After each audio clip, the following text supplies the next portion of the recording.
허리, 고관절, 무릎, 발목 통증까지, 즉 허리부터 발목까지 모든 하지관절 통증과 관련된 근육이 있는데 그 근육은 바로 대퇴근막 장근입니다. 우리 인체에서 가장 많은 일을 하는 근육 중 하나로 대퇴근막 장근인데 많은 치료사는 골식 덩어리 또는 말썽꾸러기로 불리는데 절대 그렇지 않습니다. 체전방에서 외롭게 치열하게 싸우고 있는 고마운 근육입니다.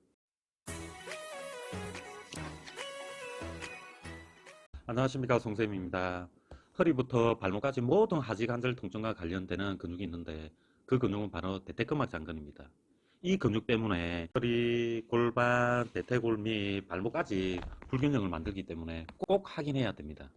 대퇴근막 장근 위치는 이 골반 옆면을 기준으로 수직으로 이 상등분을 하여 이 후면, 중간, 앞면을 구분한다면 이 앞면에 위치하고 쉽게 촉진하는 방법은 이 바지 주머니 쪽에 딱 위치한다고 보시면 됩니다. 바지 주머니에 딱 넣는데 여기 딱 위치합니다. 대퇴근막 장근이 가활성화되고 이 짧아지고 뭉치면 골반을 앞으로 전방으로 기울이고 고관절은 굽혀지고 살짝 옆으로 벌어지게 되며 한 발 들기를 이렇게 시켜보면은 만약에 오른쪽이 대퇴근막 장근이 가활성화되고 짧아지고 뭉쳐져 있다고 가정했을 때 이 뭉쳐진 다리를 이렇게 들어보면은 이렇게 균형을 잘 잡기 쉽습니다. 근데 반대쪽 다리를 이렇게 들어보면은 상체와 골반 흔들림이 많이 발생하고 또는 이렇게 한쪽 다리를 들 때 무릎이 안쪽으로 이렇게 회전이 잘 되고 또는 이 무릎을 가하게 펴려고 합니다. 여기서 중요한 것은 이 대퇴근막 장근이 가활성화되고 짧아지고 뭉쳐 있으면은 이 골반을 반대쪽에 비해서 골반을 전방 경사시킨다는 것인데 제가 항상 강조하는 이 좌우 골반의 이 전방 기울기 불균형을 알고 있어야 한다고 몇 가지 영상을 보여드렸는데 왜냐하면 이 좌우측 골반 중에 상대적으로 더 이렇게 전방 경사된 쪽 골반에 있는 이 중둔근은 이 반대쪽 골반에 있는 중둔근보다 항상 약해져 있는데 이 약해져 있는 중둔근을 대신하는 역할 근육이 대퇴근막 장근이고 한 발 들기에서 이 하체가 무너지지 않도록 최전방에서 끝까지 버티는 근육입니다. 그래서 이 전방 경사된 쪽 대퇴근막 장근은 짧아지고 가활성화되어 뭉쳐져 이 골반을 전방으로 기울이고 이 하체의 안정성이 떨어지므로 이래 그럴 때 중둔근 보행이라 해서 이 중둔근이 약한 쪽, 대퇴근막 장근이 가활성화되고 중둔근이 약한 쪽으로 이렇게 골반이 이렇게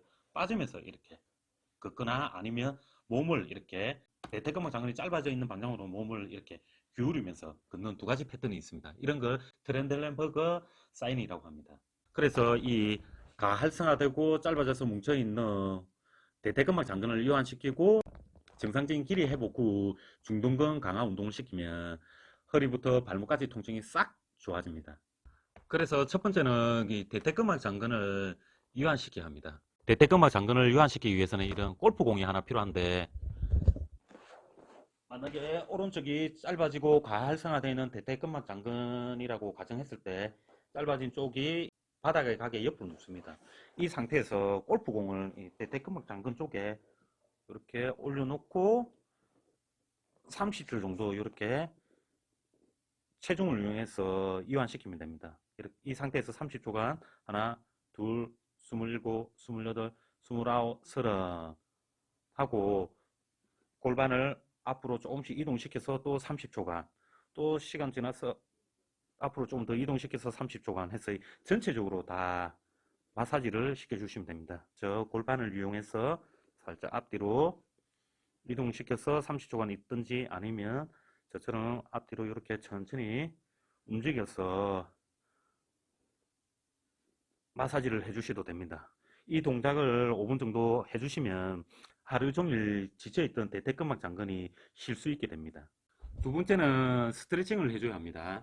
대퇴근막 장근 스트레칭을 할 때는 이런 수건 한 장이 필요한데 저처럼 반무릎 자세에 스트레칭 하려는 무릎 밑에 이렇게 수건을 깔고 이 상체는 반듯하게 만든 상태에 이렇게 배에 힘을 딱 주면은 이 대퇴근막 장근이 짧아져 있을 때 이렇게 골반이 앞으로 기울어진다고 했죠. 그래서 배와 엉덩이에 힘을 주면 이렇게 굽혀져 있던 게 펴집니다. 그리고 전방 경사되어 있던 골반이 후방 경사가 되게 됩니다. 이 상태에 반대쪽 손으로 반대쪽 골반을 이 짧아져 있는 방향으로 이렇게 밀어주면 됩니다. 이 상태에서 30초간 유지하는 동작을 5에서 9회 정도 해주시면 됩니다. 하나, 둘, 29, 30 하는 동작을 해주시면 됩니다. 이렇게 스트레칭을 하고 나면은 횟수가 증가하면 증가할수록 이렇게 대퇴근막 장근이 더 많이 늘어나는 느낌을 가질 수 있을 겁니다. 이렇게 대퇴근막 장근을 유한시키고 스트레칭을 통해 정상적인 근육 긴장과 근육 길이를 만든 상태에 세 번째, 중둔근 강화 운동을 시키면 됩니다.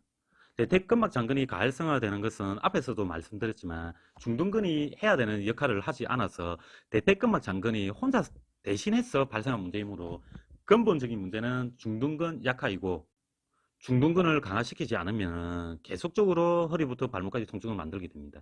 이번 시간에는 가장 기본적이지만 가장 효과적인 중둔근 강화 운동으로 고관절 외전 운동을 알려드리겠습니다. 운동하려면 다리가 천장 방향으로 오게 옆으로 누운 상태에 이런 벽이 있으면 훨씬 더 좋습니다. 그래서 벽이 없어도 할 수 있지만 벽에서 처음 해주시면 좋고, 바닥에 있는 다리는 살짝 굽혀 놓고 척추 전체와 다리는 일직선이 되게 만든 상태에 배꼽을 허리 방향으로 이렇게 살짝 당기면서 수축한 상태에 10도 편 상태에 수직으로 30도에서 35도 정도까지 들어줍니다. 이 상태에 10초간 유지. 하나, 둘, 아홉, 열. 내려서 3초간 휴식하는 동작을 10회 3세트 정도 해주시면 됩니다. 다시 한번 보여드릴게요. 배꼽을 허리 방향으로 당겨 놓은 상태에 다리를 옆으로 들려 하는 다리를 처음부터 옆으로 드는 게 아니고 뒤로 10도 정도, 그래서 벽면을 타고 이렇게 30도에서 35도 든 상태에서 10초간 유지를 해주시면 됩니다. 이렇게 좌우측 상대적으로 전방 경사된 쪽 대퇴근막 장근을 관리해 주시면 허리, 골반, 하지 불균형이 회복되어 통증뿐만 아니고 서 있는 자세와 걷는 움직임이 상당히 좋아집니다. 하루 종일 일하고 지친 나의 대퇴근막 장근은 유한과 스트레칭으로 쉬게 해주고, 게으른 대퇴근막 장근 바로 뒤에 있는 중둔근은 꼭 근력 운동을 시켜서 정신을 바짝 차리게 해주시면 금방 좋아집니다. 오늘 준비한 내용은 이것으로 마치겠습니다. 그리고 항상 제가 강조할 부분이 있죠. 좌우 골반 불균형은 본인 스스로 파악해 놓으셔야 됩니다. 그래야 앞으로 제가 알려주는 다양한 운동을 이해할 수 있고 따라하기 편할 겁니다. 아시겠죠? 예전 영상 꼭 참고해 주세요.